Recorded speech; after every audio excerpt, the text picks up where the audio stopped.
Go away. Go away. You I getting get bugs. Bugs? Bugs. You're going to see me swatting bugs, people. It's just the way it is when I've got no walls. Actually, this is actually a very elaborate blue screen. I have little bugs on wires flying across for effect. So.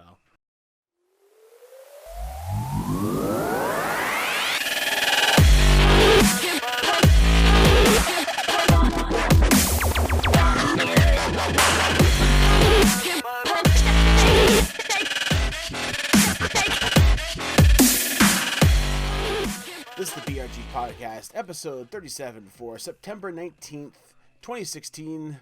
This episode is brought to you by our wonderful patrons over at patreon.com, so please get over there and check us out. We certainly do appreciate the love and the help there. Hi guys, welcome back to another episode of the BRG Podcast, and tonight is super special because tonight I don't have a guest. Believe it or not. Even though you see somebody down there, Kirok is actually not a guest. Hi, guys. So, No. yeah, just so you guys know, as I told you, there's some changes coming up and things happening. So, officially, we're letting you guys know now, Kirok is actually coming on as a full-time co-host of the podcast. So, going forward, you're always going to see our ugly mugs together on the podcast, hopefully more often than not. And we will still try to have guest hosts come on with us as well.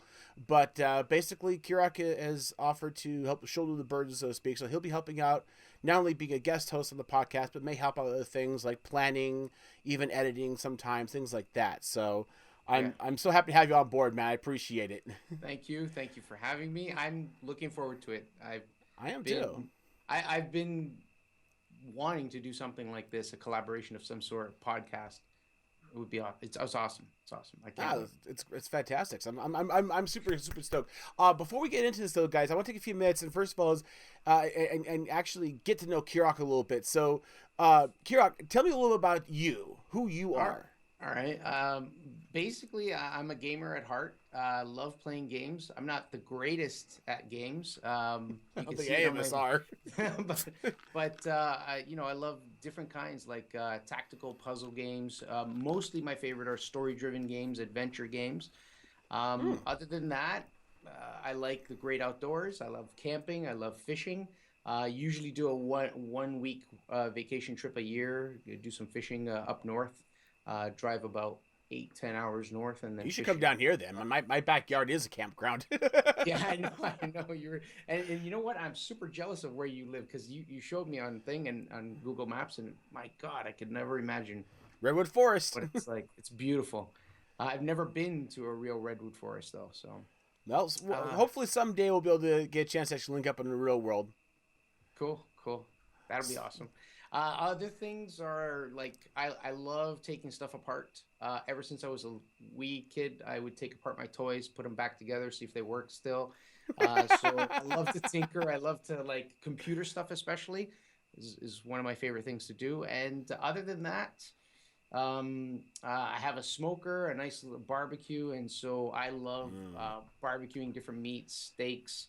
Roasts, chickens. I haven't done a turkey yet. My goal is to do a turkey before this summer's out. It's already pretty much out, but to do a turkey smoked. So, that sounds absolutely delicious. Yeah. What you need to do is challenge yourself to do the turducken. A what? A turducken. A turducken? Turducken. The I've heard of that creature before. Turkey, like a duck inside of a chicken inside of a turkey. Yeah. Turducken. Very cool. Yeah. So I love it because I would love to have you come over and hang out in this wonderful forest of ours, and you can cook for me. It'd be wonderful. Oh, yeah, you got it. Deal. I hate to say it because much as I do love barbecuing, my wife has more or less kind of taken over the barbecuing process. I kind of got fed up with after a while, and we've kind of cheaped out. I ended up inheriting my grandfather's barbecue, but it's a gas grill instead of an actual charcoal grill, which I think is kind of blasphemous, but it is a hell of a lot easier. So you'll always get better taste from charcoal, but I have a gas one too. So, propane actually. So taste the meat, not the heat. Anyways, um, so guys, we're gonna go ahead and this week we're actually gonna have a topic piece regarding the big topic of VR is dead, and this is gonna be a great topic because Kirok, as you guys know from a couple podcasts ago, has a HTC Vive. I played with the Vive at House Nexus with Seshi and all of them, so we're gonna have a little chibby chat about that. But first, the news. Okay, so we're gonna dive into this here. So starting off the topic, it's been a while, guys, but we're back to the good old tried and true layoffs. Hooray! So as sad as this is said, and again, guys, I always make light of it, but the reality is, I do hate hearing news like this. But Sony has announced that they're doing layoffs, both in their London office as well as in their San Diego office. And this is actually part of a restructuring. So this is not just low-end people, although there are a lot of programmers that are getting ousted, but this is also going up the ranks as well. So they're doing a restructuring. There's actually a lot of news in here, and again, you can certainly read the details of the article. A couple of things that kind of stand out to me. One is their their London office is actually kind of the focal point of VR. PlayStation has the PSVR coming out soon. Yeah.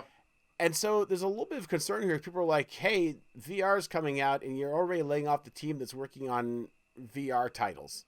Yeah. So did they say specific titles or no? They didn't. But the thing about it is the layoffs for like the London studio, the people behind exclusives like the London Heist.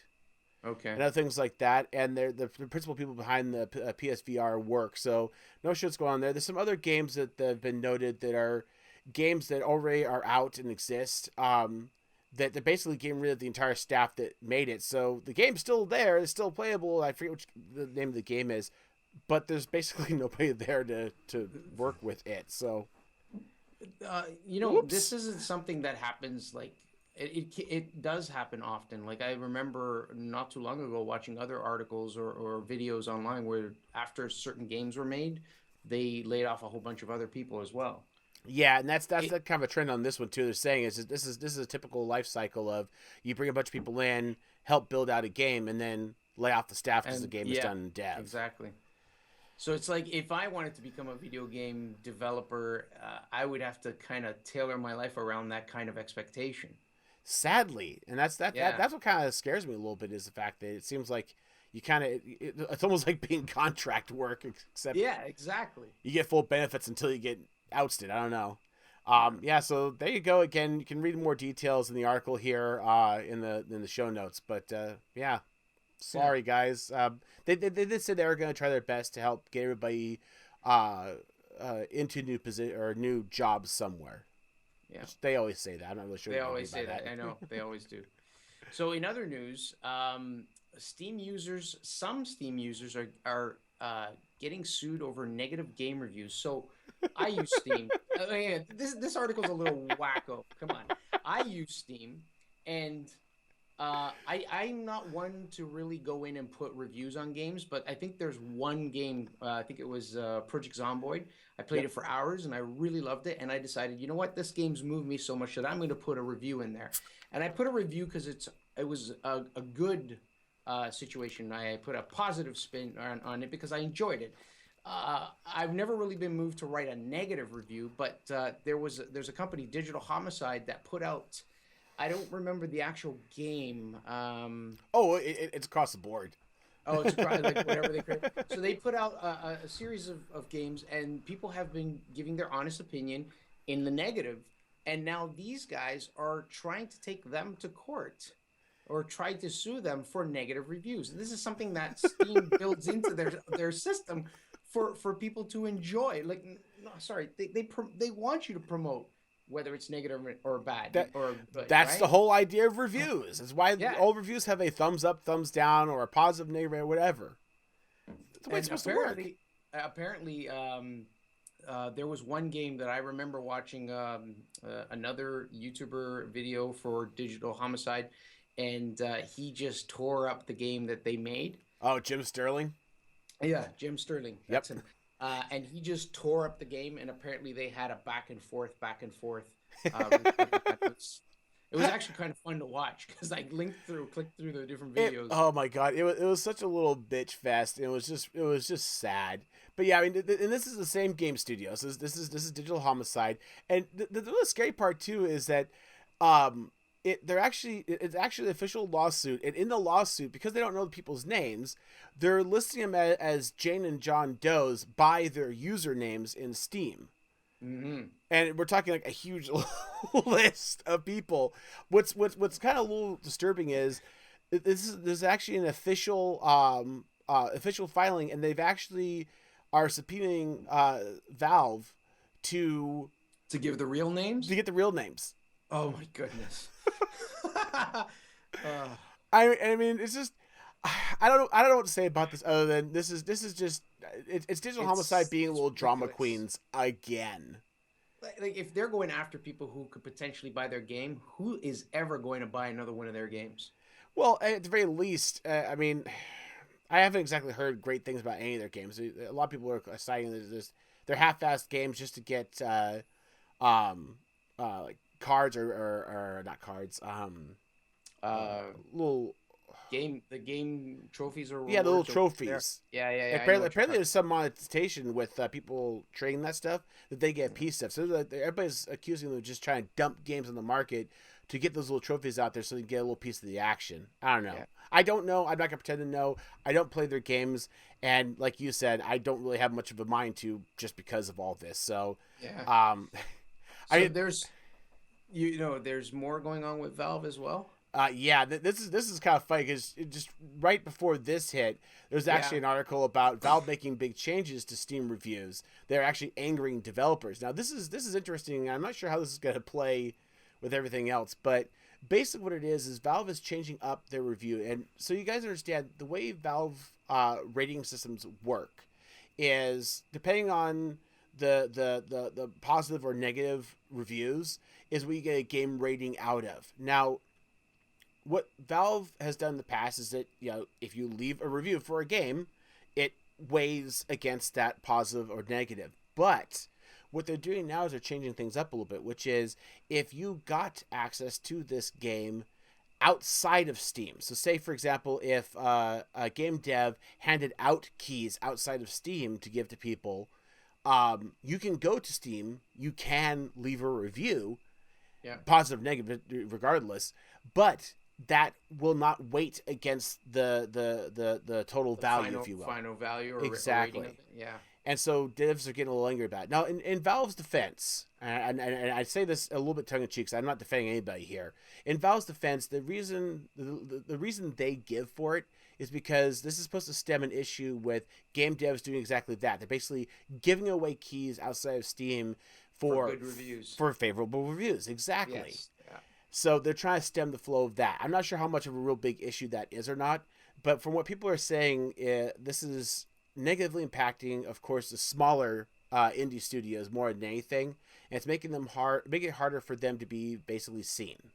Yeah. So, I mean, It's well, no, you know what? I think it's good. I think it's good on them because it's an unfair advantage to those developers compared to smaller indie devs. well, but I mean, in this case though, it may be you're more likely to get indie devs trying to give away keys to get their game known over Okay, I see what you're saying. over bigger titles. Versus AAA titles. Yeah, Yeah. and if everybody played nice and played by the rules and were honest, they would give the keys away and say, "Be honest in your reviews, and we'll take our lumps." Unlike that other studio, um, but most Right. most people don't. A lot of these game studios will give away keys under the strict understanding, or even in some cases, contract, saying you must give us a favorable review, and this is what we're Yeah. trying to stem. So yeah, so there you go. Huh. Okay. That's interesting. Yikes. So another thing on the news is, and this is I actually like this a lot. Fallout 4, or not like, but I'll explain. Fallout 4 mods are not coming to PS4. So this has to do with Sony, and in this case, Bethesda Game Studios.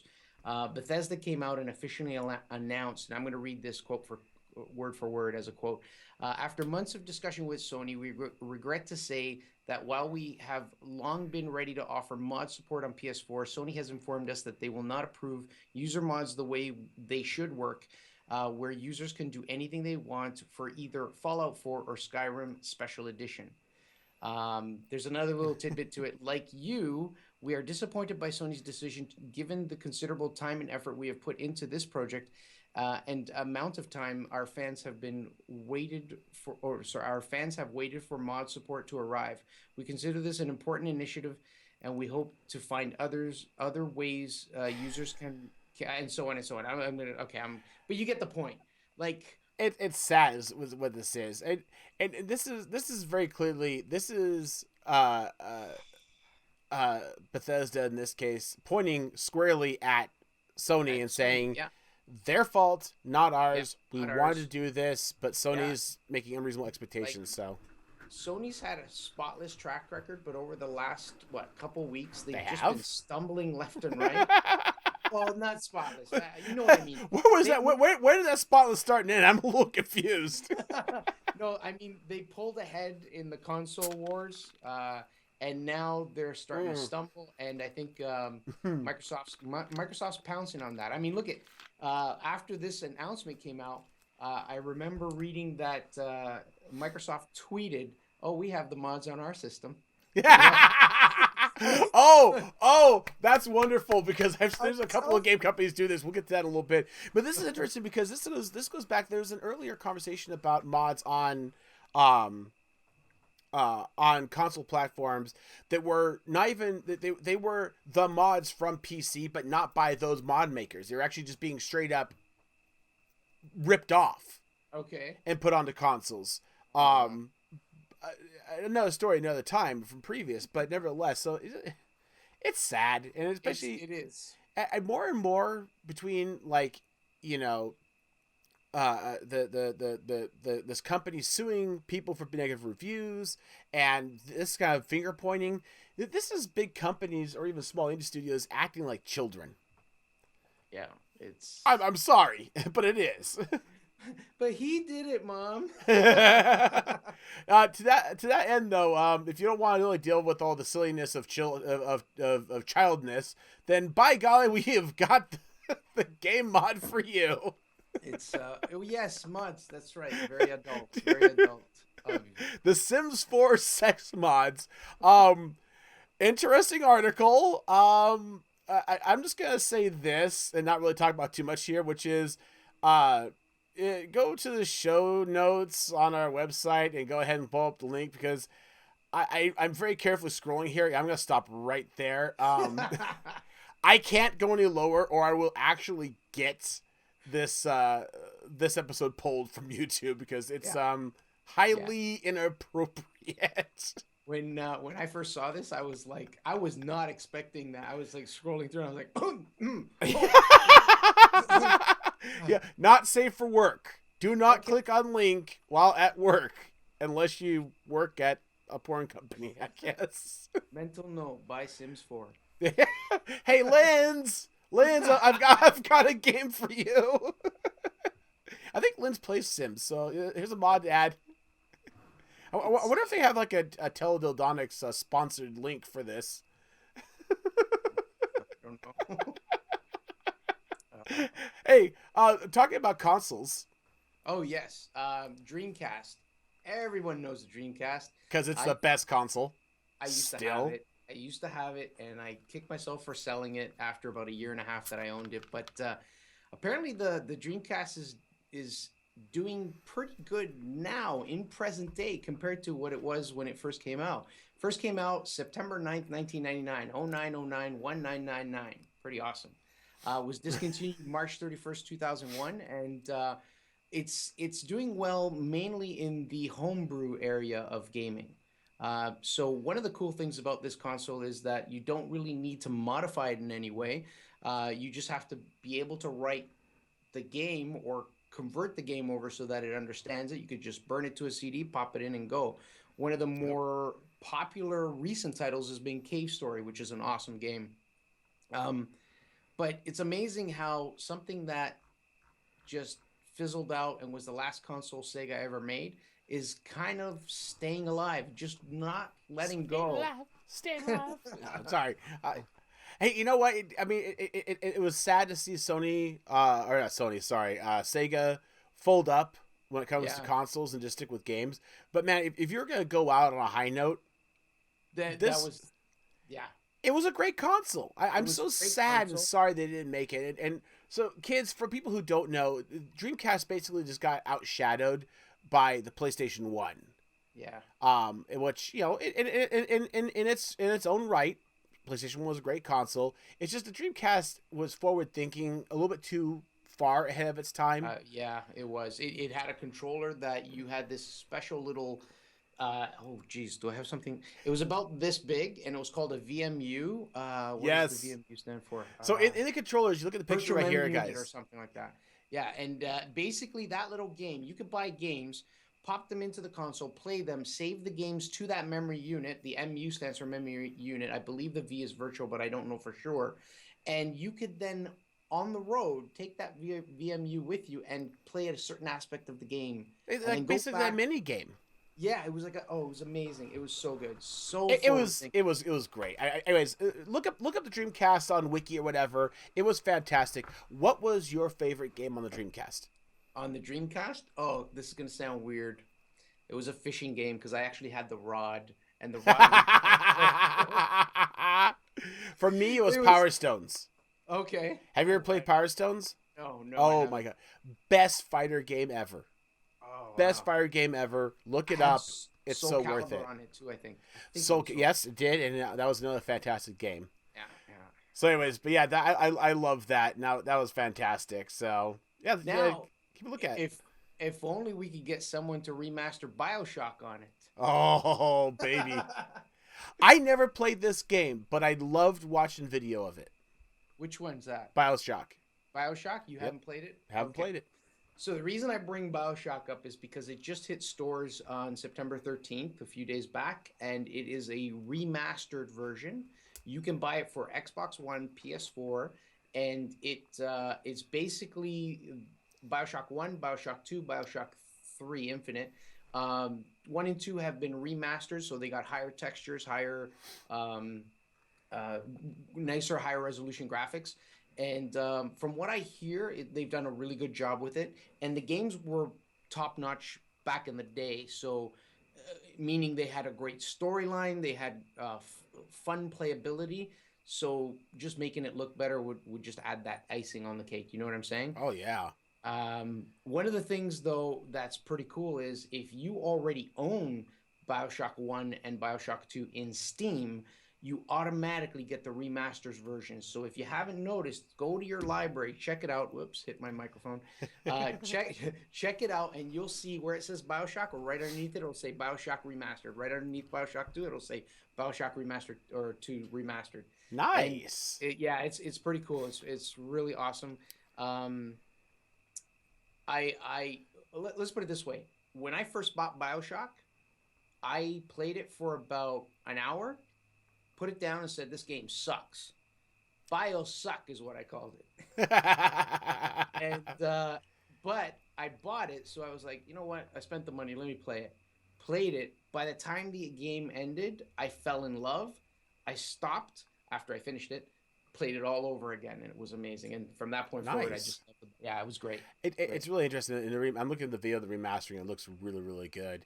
There's also I can't remember if Ziploc Bob has done it yet or not, but he was talking about doing a review and talking about what it means to remaster a game compared to other things. So if I happen to remember, I'll try to look that up and see if he's done it yet, and I'll put a link if he has. Anyways, guys, shifting gears a little bit here, I want to do a quick little follow up on that wonderful talk about Nintendo doing the 500 plus DMC takedowns. Oh yes. So going back to the whole childish thing, that said, this is actually pretty damn epic. Sega takes a shot at Nintendo. Uh, apparently on one YouTube channel's review or gameplay of a fan-made Sonic game, you actually see from the official Sonic the Hedgehog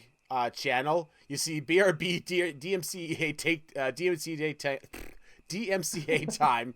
Just kidding. Keep making great stuff, Sonic fans. Yeah. So this was a deliberate thumb at Nintendo. Yeah. This is Sega saying, we love you guys. We love that you still have a passion for Sonic after all these years. Good on you. Keep it up. and that's awesome. Because think of how it makes the fans feel. Oh, yeah. And then next time they release a new Sonic game, what are the fans going to remember? Right? Well, and the other thing, too, is when you find somebody who's doing these beautifully, part of the terminology, but beautifully mastered fan-made pieces, instead of going and putting your thumb on them and trying to squash them, go, hey, you know what? Here's somebody who knows what they're doing. We need more people. We know what pool to go to find them. So this brings up a question, and actually I want to direct it to you if that's okay. Go for it. You mentioned on other podcasts that when a company like Nintendo goes after people who have done something like this, fan-made art, or whatever, games, they're obligated to protect that intellectual property, right? Yep. So how does this work where Sega says, no, it's great, keep up, keep going? That is a damn good question. I'm not sure. And this is the funny thing, because when it comes to protecting your trademark, it isn't defined as you must go out and sue anybody that tries to copy it. Right. Okay. All it says is you must, I can't remember the exact wording of it, but basically you must manage and monitor your trademark. So it could be something as simple as, hey, we appreciate the fan art. Can we please have you sign this document? Just basically says we're authorizing this. Okay. No rights are taken. No monetization. We're just giving you a checkbox and a card saying we okay this particular piece. And it could be on a release by release basis for all I know. Yeah. I don't know. I'm not a lawyer. I don't pretend to be. Exactly. But it'd be the same as if you got permission to use, say, a well-known artist's music in a video or something. Yeah, I could see it like that. So again, we're not lawyers. So if anybody out there is a lawyer, can chime in on this, let us know. Comments down below, comments in the forums. Let us know. So getting away from gaming a little bit here, I want to get into tech topics, and this I had to put up because it is so funny and sad at the same time. Pardon me. So AdBlock Plus. Many of you may know this, some of you may not, but websites, YouTube, they have advertisements, and to be frank, oftentimes the advertisements are annoying.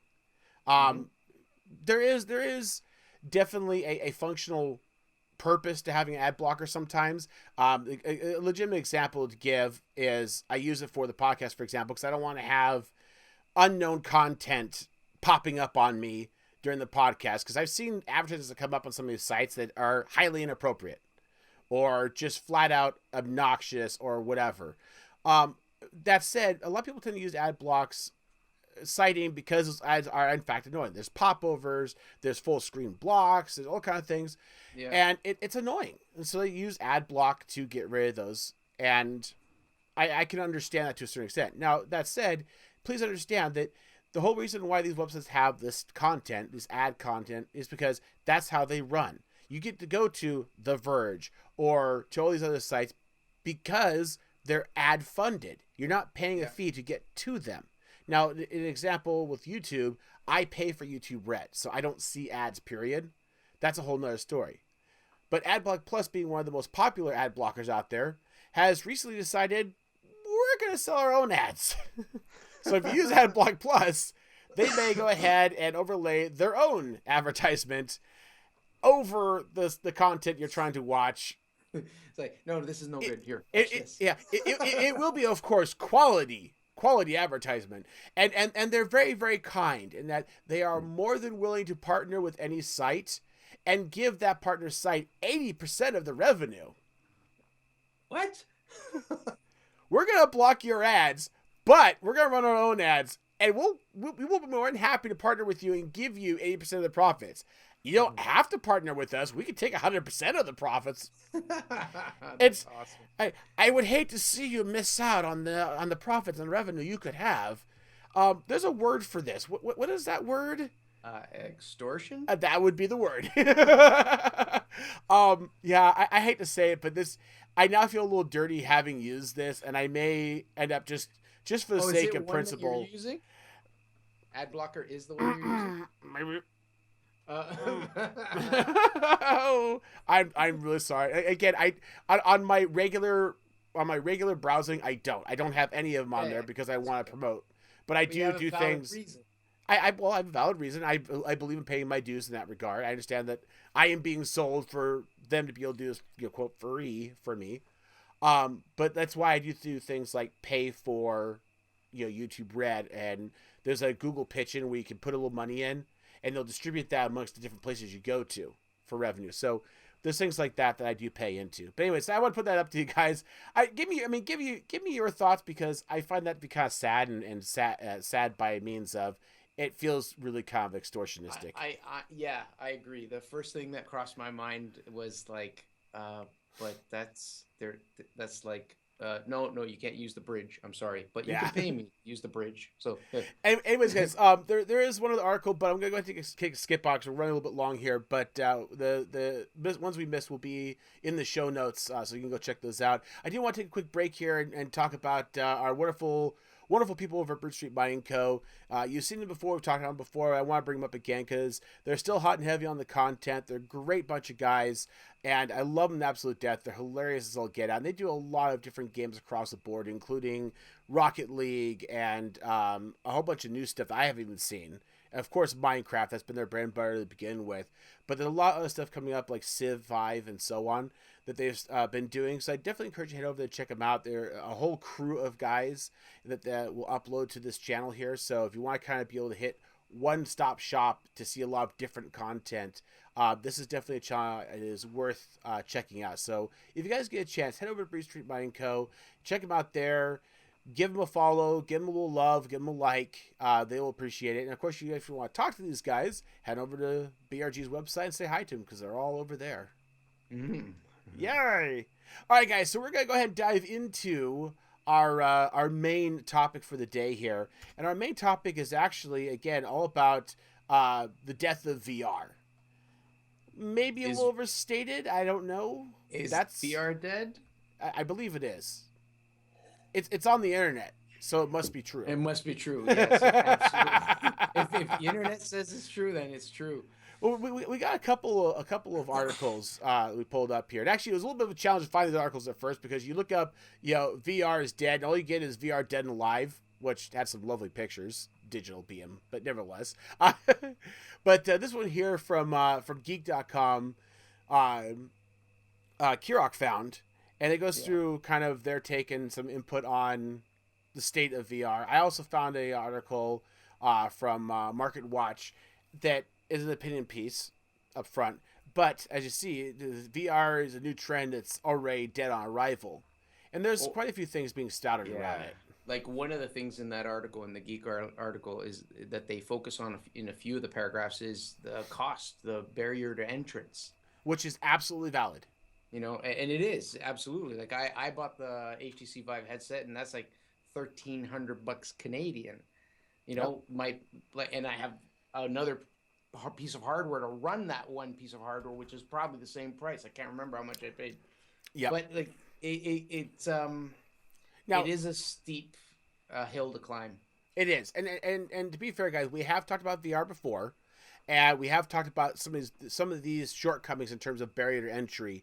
So we won't bore you with that again per se. But I'm just gonna say in retrospect, yes, they're expensive.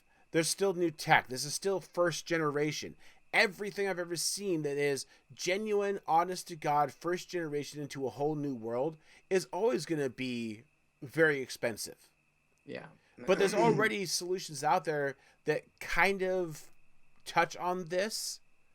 But there's word that they're already working on like the second generation of I know the HTC is what I heard. So yeah, there's a second generation we talked about I think last week about a possible wireless Vive. Yes, it's in the works. Did.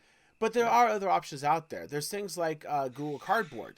Yeah. Which Gear VR is another one. Gear VR is another one. Yes. And those have been out for a little while. Those work with your mobile device.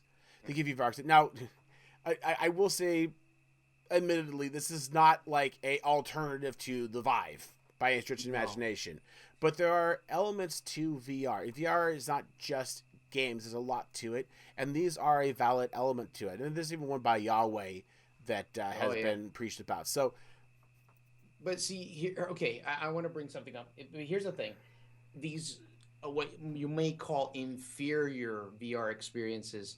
Is it that people go out, experience those experiences, and make a judgment call and say, "No, I don't like this that much. Why would I go and spend that much on a true VR headset?" Yeah, that's a good point, and this is where we want to kind of dive in, guys. Is we want to try to kind of suss out some of the points that people are talking about, and try to give our input and our opinions on them, and see what we can find out here. So to start off with, as Kirok said, when it comes to the aspect of a VR experience, and we're going to focus just on VR, full immersion VR. This is where everything you see is fully digital. You don't see the outside world anymore. Is a cheap solution compromising the drive to bring people into VR? I would say yes, and the only reason I can say that confidently is because I've tried both. So Okay. I've had people where I work buy the Google Cardboard, and they popped in their phone, they put it on, and they're all like, "Wow, this is incredible! This is amazing!" And then I try it out, and having already tried the HTC Vive, I'm like, "All right, it's pretty cool. It feels like a three-dimensional or panoramic scape, like a view, but I didn't feel like that person underwater or that shark underwater was actually here." Okay, so that's how I felt it, right? So which is a valid point. Now, my perception of that, though, it comes down to this: is we're talking about a situation of somebody coming into the VR world at what I would call the bottom rung, be it Google Cardboard, Samsung, Gear VR.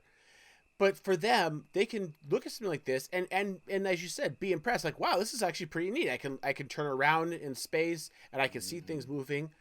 But then they can be kind of awed by where technology has come to understand that they can basically take something as simple as a piece of cardboard, throw a phone into it, something they keep with them everywhere, and have this rudimentary VR experience.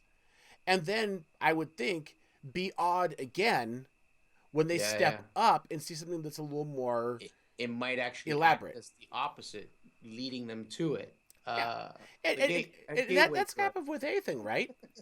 I'm sorry, but think about it in terms of if I grab somebody that's never seen a car before, and I throw them in the Ferrari with me and take them for a few laps around the track, and then say, "Hey, you like that?" Like, yeah, all right. Here's the keys to a Yugo. Go ahead and head down, the I-405 in rush hour in LA. Right. It's still a car, right? Yeah. But it's not going to be the same experience.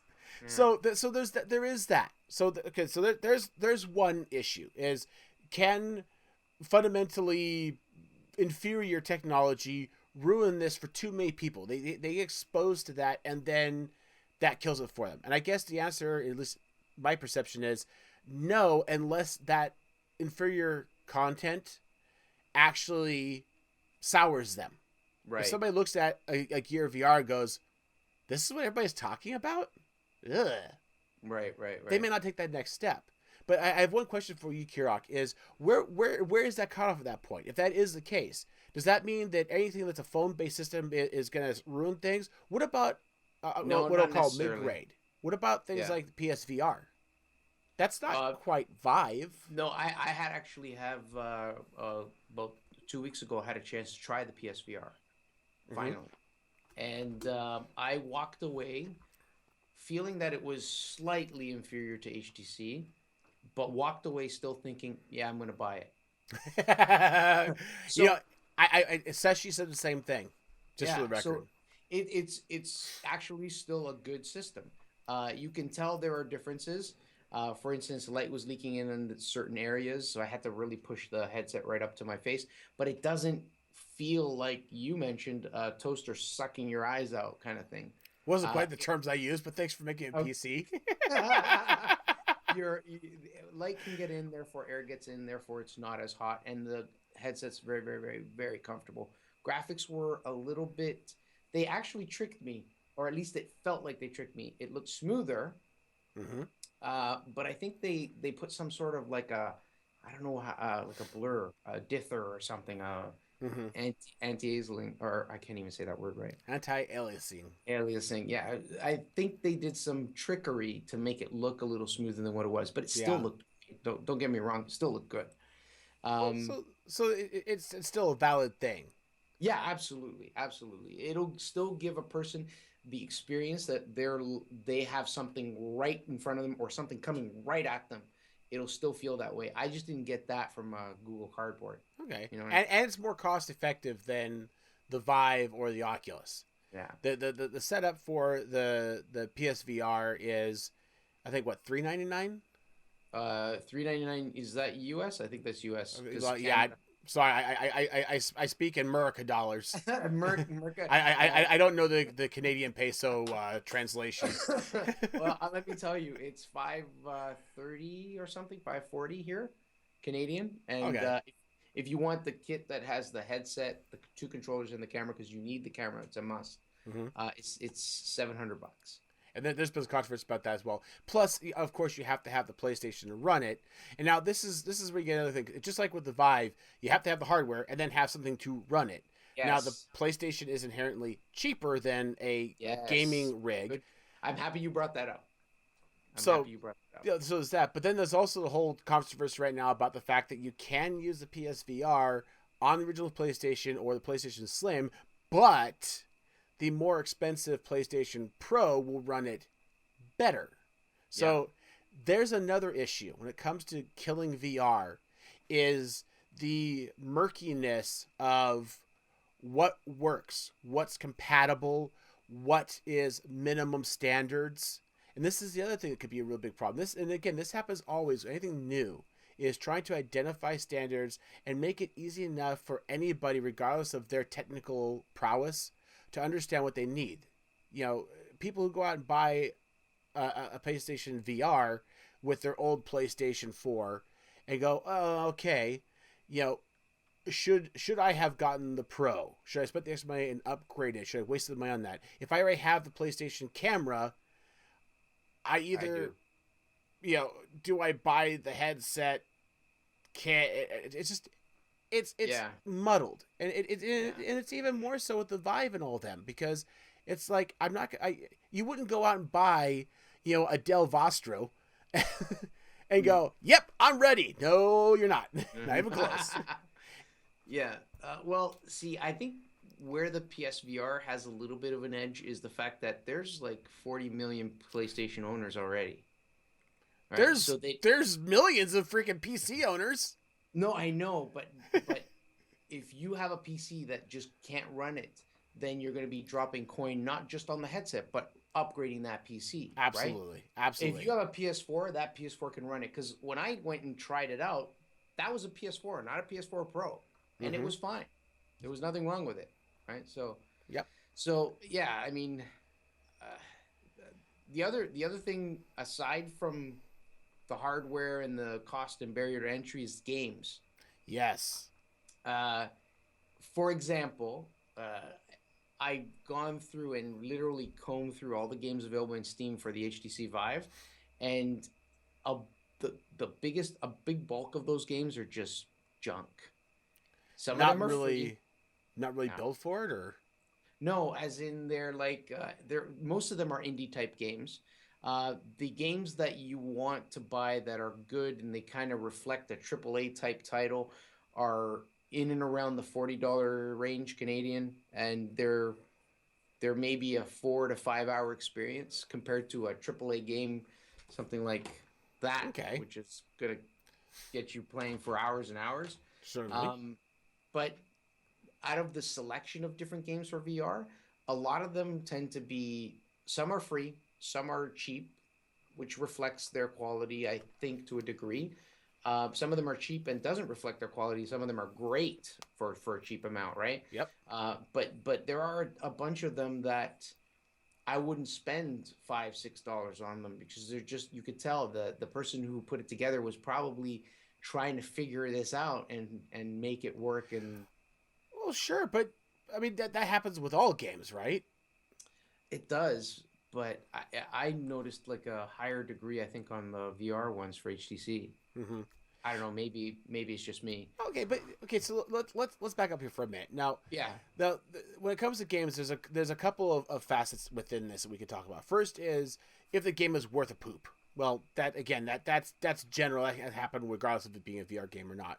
But the other aspect is, does the game take advantage of being a VR game? And I look at it in this way: there are games that, regardless of their, we'll put price point aside for a moment. We were talking about that, but was the game built with VR in mind to take advantage of VR and show its capabilities, or was it kind of built and kind of adapted to VR? And a great example, I think, and I haven't played this, so again, I'm kind of talking a little bit out of my league here because I've only watched gameplay of it, but Lucky's Tale.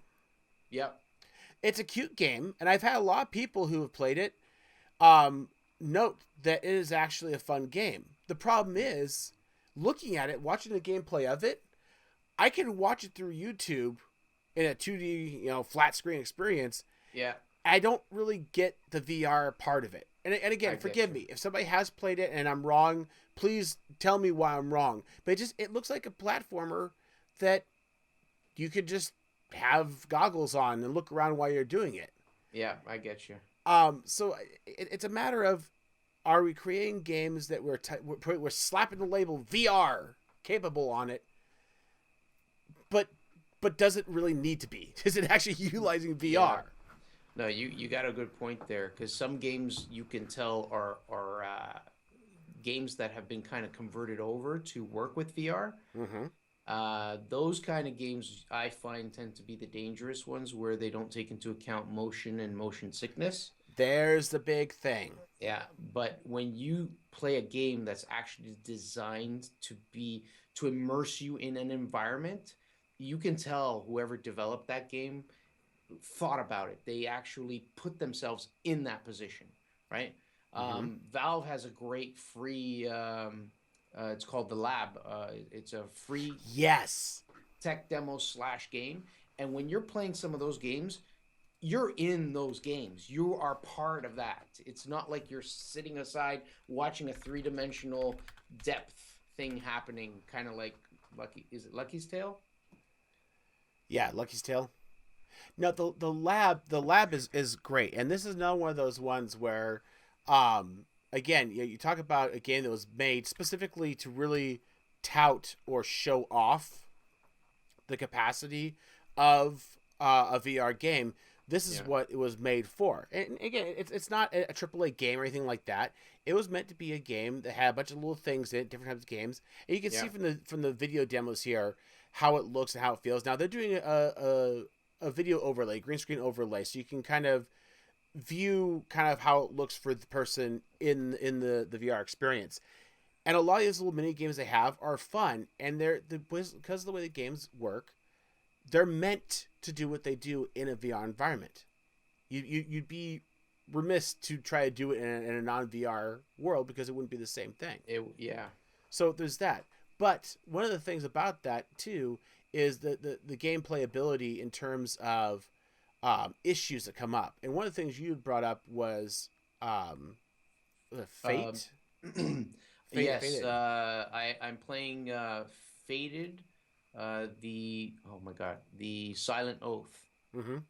Fated the Silent Oath, and it is playable in 2D screen right in front of the computer with keyboard and mouse, or you can play it in VR. I got it because I really loved the art style, and I played it. I recorded 2 episodes, posted them up on my channel, and I recorded 2 episodes, but it was basically back-to-back play, about an hour and a half, roughly. And I had to stop. I stopped because I was feeling sick. And you could tell that they didn't really translate it over perfectly to take that into account. I mean, you still feel like you're there. The great game feels amazing. Don't get me wrong. It's great. But I think they also went as so far as to put what are called comfort blocks or comfort nodes. Uh-huh. You could basically pull up a grid pattern of blocks on the world, or even there's like a sphere, oval sphere that comes around you with little bars. And the idea behind that is it's supposed to be something stationary that as you travel, your brain Yes. um, kind of grounds itself with that, so you don't feel that disconnect between what's happening in your eyes and what's happening in your body. So So yeah, those are things that can help. And yeah, so to that end, I forgive me, I want to dwell too much longer on this, but there are things out there that are being researched to try to help with that. There's a link we have in the show notes for the Sci Show that talks a little about it. And there's things like the blocks you're talking about, the comfort blocks. yeah, There's studies they talk about where having a virtual proboscis or a virtual nose sticking out in yes, view helps you because it's a stationary object, so you don't get motion sickness. These are games that when you move, like use joysticks to move your physical self when you're not actually moving, that can cause issues. There's a lot of other tech that we're researching too, including things that stimulate certain parts of your inner ear to help with that. So that's another issue. But there are things being worked on to help counteract that. The one other thing I'm going to touch on real quickly is the concept of we're going to kind of blow past VR straight into AR, and the okay, AR is going to be the bigger deal. I'm not really sure if that's going to be the case or not. My thought is possibly what's going to happen is we're going to have VR goggles that have a camera in front of you that will be able to do both basically. right. But I I think they're going to meld together. I think we're going to lose the distinction between the two, honestly. I don't know. I guess it can happen, but I think like I look at it as VR. I don't think it's dead in terms of gaming, because you can feel like you're actually in that experience, whatever it may be, whether you're at the bottom of the ocean or whether you're out in outer space, right? Yep. Whereas all augmented reality can put you into a game, and you have fun, and it's not fully immersed, but I think that that technology is better appropriate for something like, imagine wearing that headset and you're a mechanic and you're Exactly. on a car, and all of a sudden you don't know this particular model and where the screw goes in and how much torque you have to put on. So you just pull it up virtually, inlaid or overlaid, in space. Mm-hmm. That for that kind of thing, and you just flip through it, get the information you need, and keep working. Perfect, So right? there's another thing about it, and this goes for both VR and AR. Is again we're talking about something wider than just gaming. Gaming, I think, will definitely take advantage of this, and as we start figuring out how to make games that are specifically geared towards and utilize a VR environment or an AR environment, they're going to become more and more popular, and we're also going to see the drop in price for all these things. The other thing that you had noted about in our show notes here is extra things that yes are an extra cost, but things that help further augment your VR experience. Pardon the pun here, but things like the Tesla what do they call it, Tesla suit. Tesla suit, yes. It's like a full body suit to you feel like I guess the idea is if they're doing like if you're playing a first person shooter, you can actually feel impacts and things like that. Exactly. So it's actually a Yeah, suit you wear and you'll actually feel the impacts. The way they do is they actually use I forget the name of it. We talked about this actually a while back in one of the podcasts, but yeah. it's a suit that actually does that electrical shock that makes your muscles twitch. Yes, So yes, when you yes, feel like yes. you're getting hit, it's because your own muscles are making it feel like it. Yeah. So there's things So that are out there that are gonna help you further immerse you. yeah, actually, it's funny you bring that up. I totally blanked out before, but I just remembered. I actually watched a video. There's a company out there that's making it's kind of like a wrist guard glove, Mm-hmm. and your hand is bare, but each finger gets strapped in on what look like little claws that kind of go over it like that. Okay. And the controller gets strapped into it too, and they got to really fix that. They got to make the glove itself with sensors so it can be seen rather than strapping Gotcha. the controller so it knows where you are.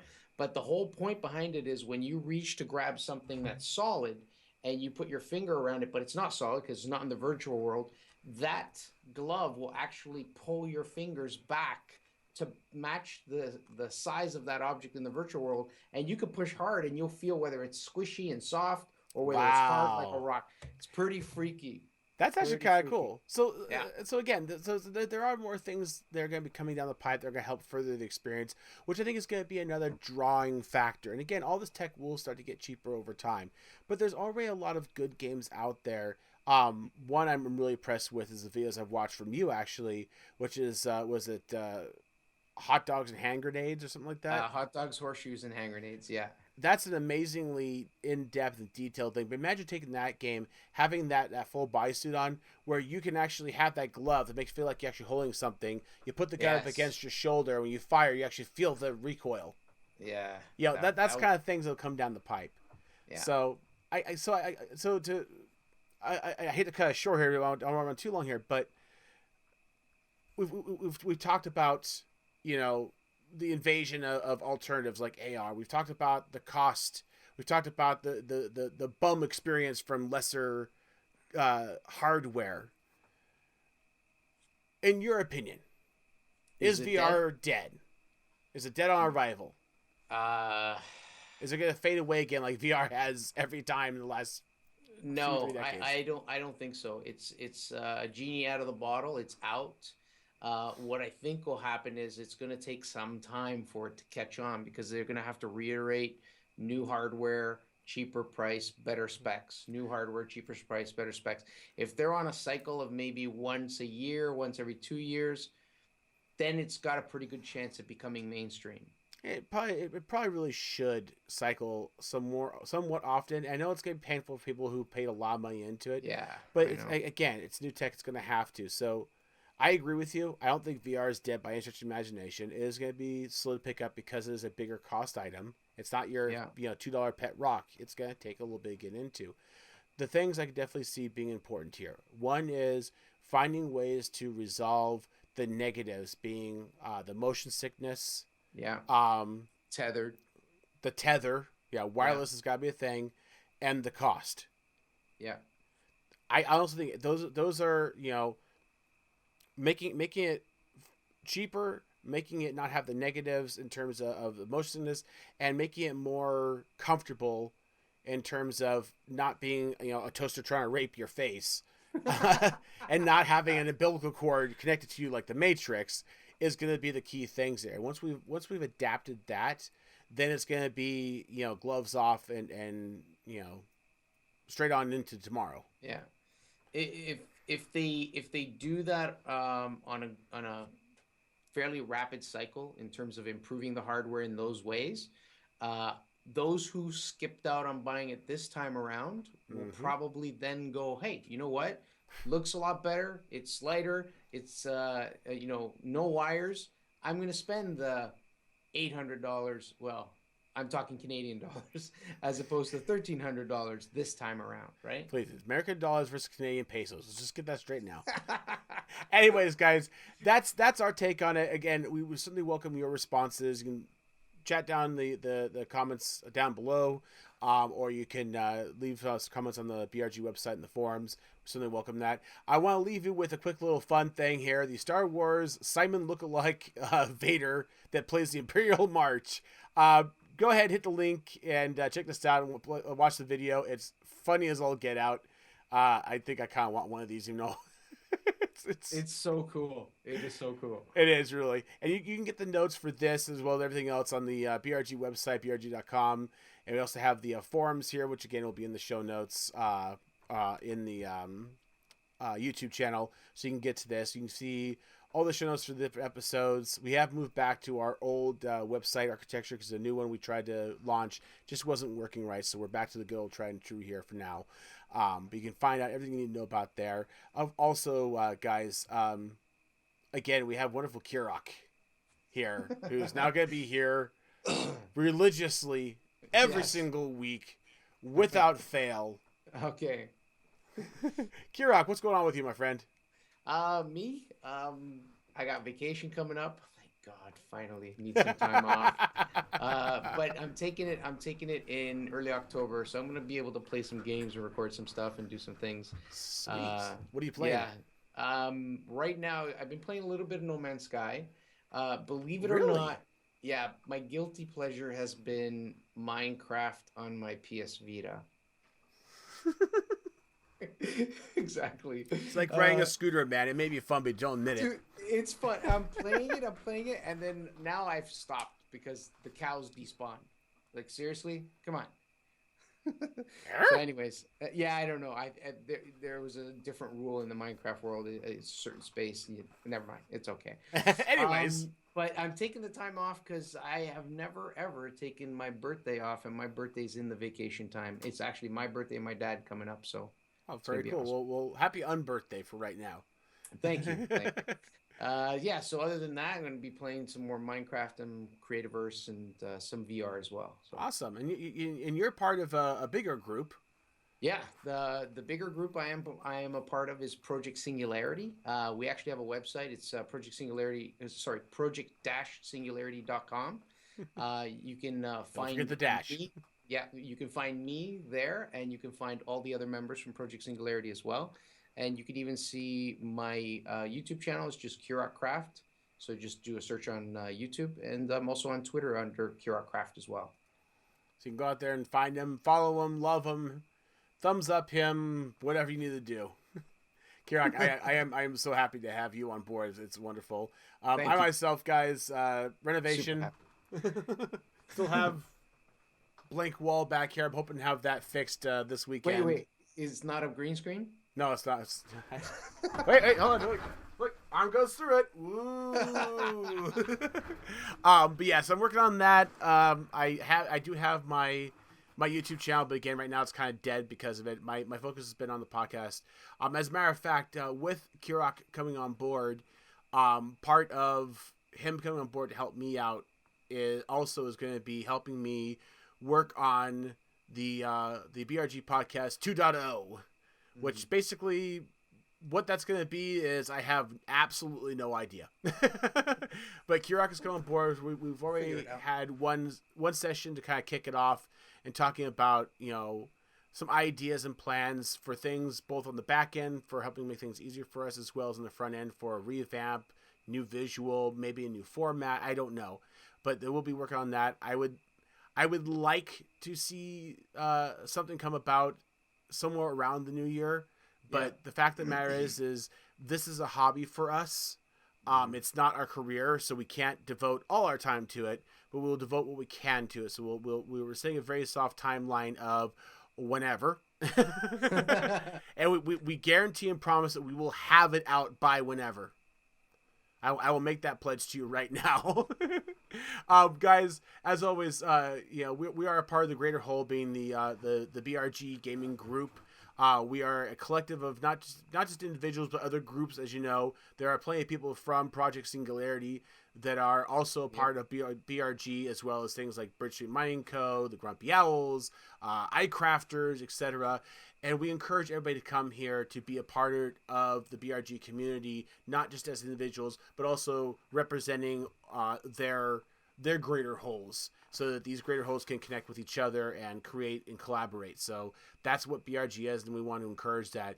You can also keep up with us, of course, on our YouTube channel. Not only can you find this wonderful podcast here, but also things like the unboxings. Matter of fact, Ziploc Bob actually has his lovely and adorable other half on with him. He does an unboxing. I believe I'm going to be doing an unboxing here pretty soon. Cool. Yay, toys! And of course, if you guys like, we certainly appreciate you head over to Votable and give us a little love and hello on there as well. So appreciate it. And of course, last but not least, and most importantly, again, we are a small group that tries to fund what we can to keep the lights on, but any additional funding we can get through our Patreon is put back into the community with things like the unboxings and other things like that. So 100% of the money we get from our Patreon goes back out to all of our members to help them out, to do fun things, and again, to encourage and help promote that collaboration. So definitely head over there. And of course, if you can't spend any money, we certainly do understand. I am a broke SOB.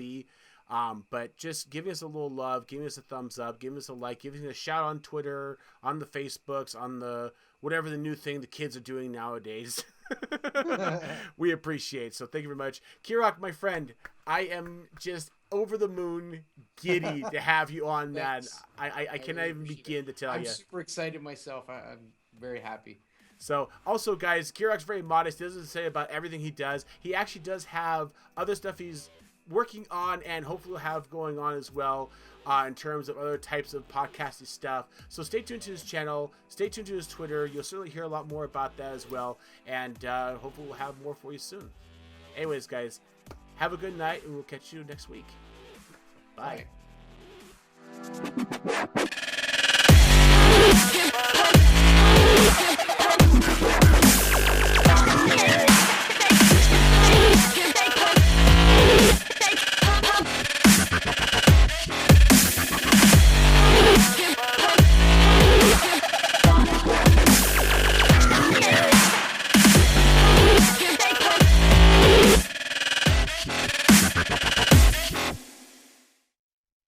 Your nose.